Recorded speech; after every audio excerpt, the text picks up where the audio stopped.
খুলনার খালিশপুরের হাউজিং বাজার এলাকার সবুজ খা হত্যা মামলার আসামিদের ঘরবাড়ি ভাঙচুর ও লুটপাট করেছে দুর্বৃত্তরা।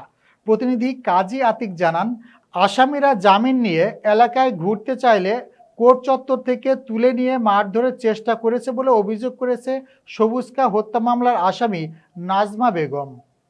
আজ পুলিশ পাহারায় নাজমা বেগম হাউজিং বাজারে তার নিজ বাসভবনে ফিরে এলে দেখতে পান তার ঘরবাড়ি ভাঙচুর ও লুটপাট হয়েছে। এ বিষয়ে নাজমা বেগম পুলিশ কমিশনারের কাছে বিচার চাইলে খালিশপুর থানার একটি টহল গাড়ি তাকে তার বাসায় পৌঁছে দিয়ে চলে যায়।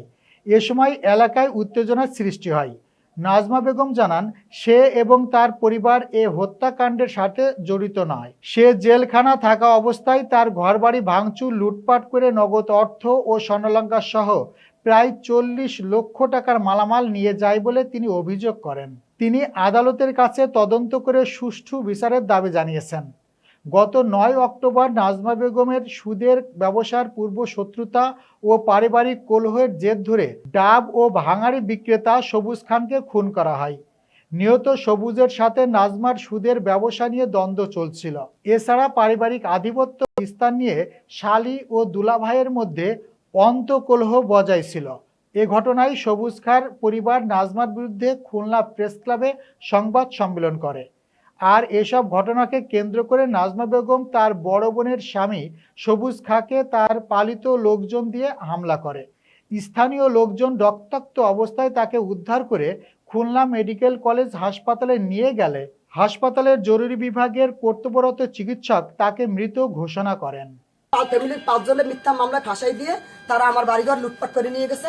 আমার বাড়িঘরে মনে করেন স্বর্ণ ছিল, তারপরে যে রূপার এতগুলো জিনিস ছিল, তারপরে যাই আমার টাকা পয়সা ছিল, আমি এই বাড়ি বানানোর জন্য টাকা রাখছিলাম স্যার। সেই টাকা পয়সা আমার সব নিয়ে গেছে স্যার। প্রায় 14 বড়ি বেশি ছিল আমার 2 বৌমার, আমার সবারটা স্যার।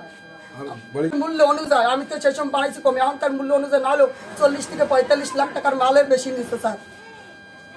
স্যার ফ্রিজ সব কোপাইয়া টুকরে টুকরে করে ফেলেছে স্যার। আমার শোকেস বড় মাল জিনিস ছিল স্যার, আমার 4টা 5টা অড্রপ কিচ্ছু রাখেনি স্যার। আমার নিজের আলমারি, ওই আলমারির ভিতরে লকার ছিল, লকারের মধ্যে টাকা ছিল, সোনার জিনিস ছিল স্যার, রূপার জিনিস ছিল।